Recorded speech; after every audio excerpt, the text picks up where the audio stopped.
4 ans. Vous écoutez Europe 1, il est 13h. Europe 1, 13h. 13h, 14h. Céline Géraud.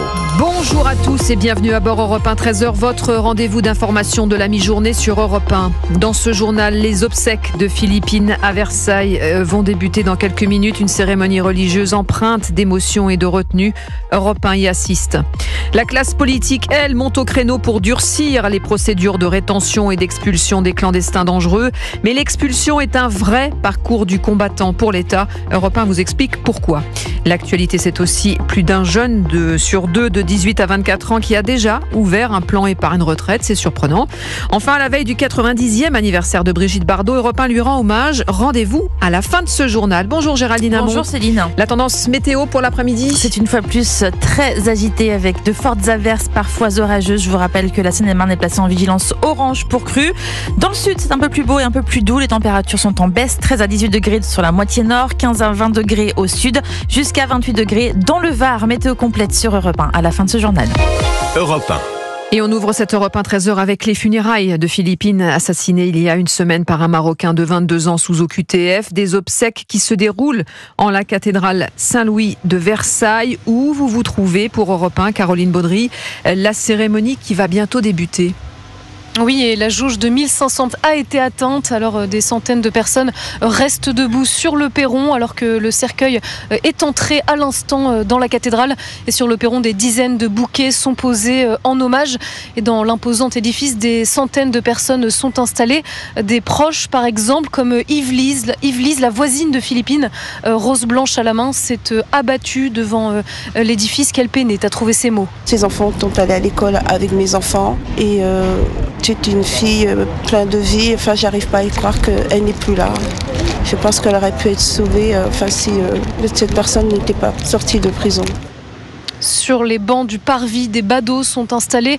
Je n'ose pas entrer, explique cette maman d'une fille de 21 ans, mais je suis là pour exprimer mon soutien et mes émotions. La colère, de la tristesse. On peut pas se mettre à la place des parents, mais si on peut être là. La France n'a pas su protéger cette jeune fille. On se dit que ce ne sera pas la dernière, qu'il va y en avoir encore. Les choses ne bougent pas.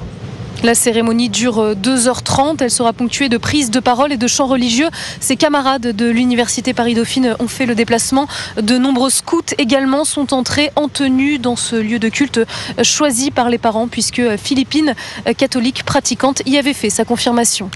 Caroline Baudry sur le parvis de la cathédrale Saint-Louis de Versailles pour Europe 1. Et sachez qu'une cagnotte a été ouverte pour venir en aide à la famille. Et Valérie Pécresse, la présidente de la région Île-de-France, a annoncé que les frais de justice de la famille seraient pris en charge.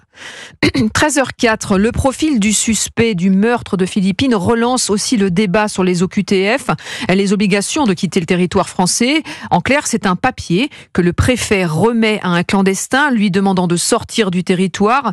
Et dans le dernier rapport de la Cour des comptes, on apprend, William Molinier, que seulement un OQTF sur 10 est appliqué. Alors comment est-ce possible ? Eh bien parce qu'il n'y a pas de mesures contraignantes. On parle là de l'immense majorité des cas.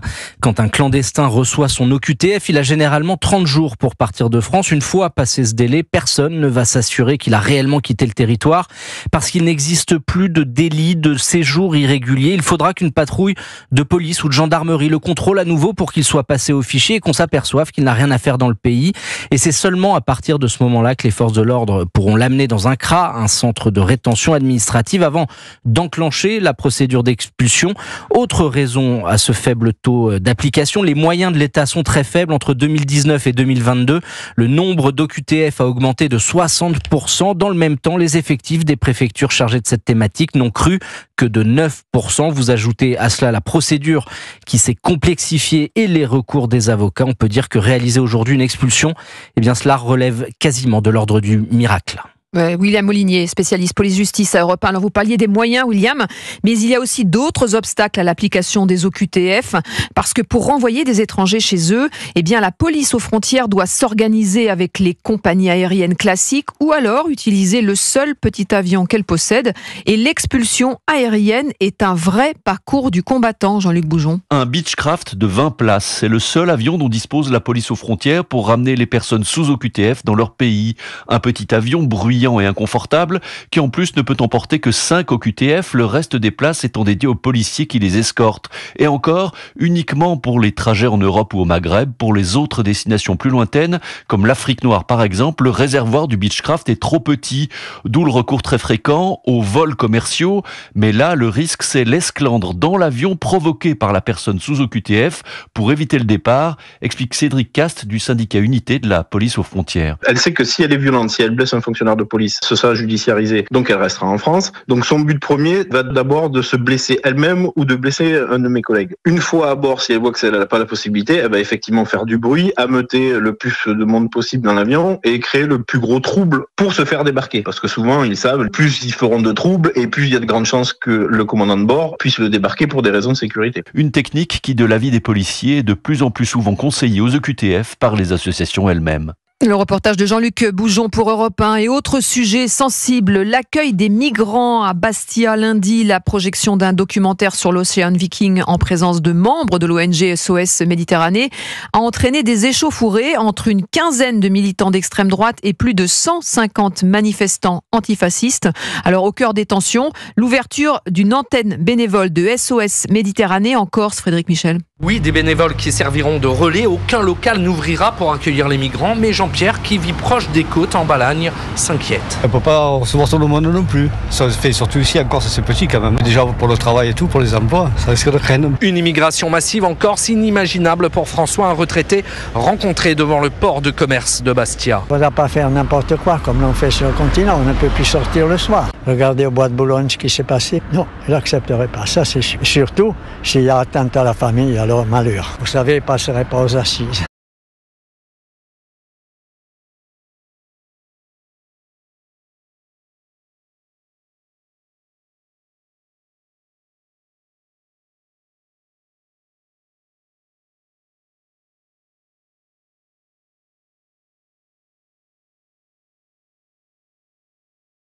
Pour faire croire qu'on devait créer un centre de rétention, qu'on attirerait des milliers de migrants sur la Corse, ce qui n'est absolument pas le cas. Pour l'exécutif corse, il n'y a donc pas de débat. Allez, 13h08, on reste ensemble bien sûr dans quelques instants. Un surveillant de prison violemment agressé à son domicile. Le plan épargne retraite qui cartonne auprès des jeunes. Et puis, à la veille du 90e anniversaire de Brigitte Bardot, Europe 1 lui rend hommage. Céline Géraud vous informe de 13h à 14h sur Europe 1. Tout de suite. 4. 13h, 14h. Europe 1, 13h. 13h10 sur Europe 1, la suite du journal avec vous, Céline Géraud. Et alors que la France entière est bouleversée par le meurtre de Philippine, quelle sera la place du sujet de l'immigration clandestine, de la sécurité dans le discours de politique générale de Michel Barnier mardi prochain devant l'Assemblée nationale? Pour s'accorder sur sa feuille de route, le Premier ministre réunit son gouvernement à 15h. Mais Alexandre Chauveau, le ministre de l'Intérieur et son homologue de la Justice, eux, ont été convoqués dès hier par Michel Barnier pour apaiser les tensions. Matignon évoque une simple réunion de travail pour plancher sur les dossiers communs aux deux ministres. Il n'empêche, Michel Barnier tenait à dissiper les tensions naissantes entre Bruno Retailleau et Didier Migaud.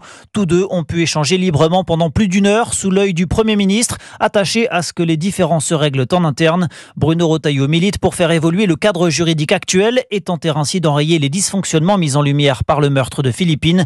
Didier Migaud, lui, a déjà réfuté le laxisme supposé de la justice. Il est normal que des visions différentes s'affrontent, mais à la fin, c'est moi qui tranche, finit par ordonner Michel Barnier. Trancher, oui, mais en faveur de qui? L'entourage du Premier ministre renvoie au discours de politique générale que prononcera le locataire de la rue de Varennes mardi prochain à l'Assemblée. Sa prise de parole est attendue par les oppositions, mais aussi par ses partisans, en quête d'une orientation politique claire, 3 semaines après sa nomination. 13h11 sur Europe 1 dans ce journal. Céline, vous revenez sur cette violente agression hier au domicile d'un surveillant pénitentiaire. Oui, ça s'est passé hier soir. Un surveillant de la prison de la Santé à Paris tabassé chez lui à Montreuil. C'est en Seine-Saint-Denis par plusieurs hommes armés. Sa famille a été menacée. Une enquête a été ouverte. Guillaume Dominguez, que sait-on exactement sur les circonstances de cette agression? Eh bien, tout est allé très vite. Il est 22h40. 3 hommes se présentent au domicile de ce surveillant de la prison de la Santé. L'un d'eux toque à la porte. À peine la victime a-t-elle ouverte qu'elle prend un violent coup sur le crâne, frappé par la crosse d'une arme de poing. Le surveillant sonné, tombe au sol, il est roué de coups et l'un des malfaiteurs va ensuite pointer le canon de son arme vers l'épouse de la victime avant de le menacer. Faites attention la prochaine fois au quartier d'isolement, lui dit-il.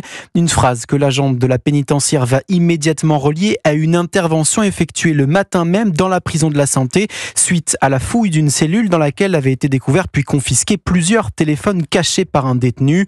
Une agression d'une rare violence mais qui n'étonne pas Wilfried Fonck, secrétaire national du syndicat UFAP Justice. On a eu le 14 mai avec l'attaque d'Incarville, on a eu la façade du centre pénitentiaire de l'Île-Sequedin dans le nord qui s'est fait mitrailler à l'arme lourde. Aujourd'hui on a ça. On est forcément tous sous le choc et en même temps pas surpris parce qu'on a effectivement aujourd'hui une évolution de la délinquance et de la criminalité où finalement la règle c'est qu'il n'y en a plus. Porté à l'hôpital en urgence relative, l'homme est toujours hospitalisé ce matin. Ses jours ne sont plus en danger. Les précisions de Guillaume Dominguez. 13h12, le saviez-vous, le plan d'épargne retraite fait un carton auprès des jeunes.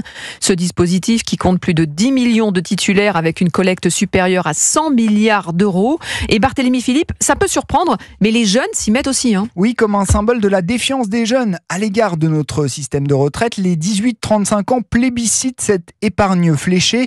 Ils sont plus de 60% à placer de l'argent pour leurs vieux jours. Étudiante de 24 ans, Marianne est convaincue qu'elle devra épargner pour compléter sa retraite. Même s'il va peut-être avoir une retraite, elle va pas être élevée. Quand j'aurai un revenu plus élevé, je souscrirai à un plan d'épargne retraite. Charlotte, 20 ans, est étudiante en droit. Un peu plus optimiste, elle reste néanmoins prévoyante. L'État est censé assurer sa continuité, mais après, avoir de l'épargne, c'est pas mal et c'est aussi ce que je ferais, je pense. Je sais pas, peut-être mettre 10% de son revenu, ça serait déjà pas mal. Si le PER est le produit d'épargne star du moment, c'est aussi parce que les versements donnent droit à une baisse d'impôts tout au long de la vie active.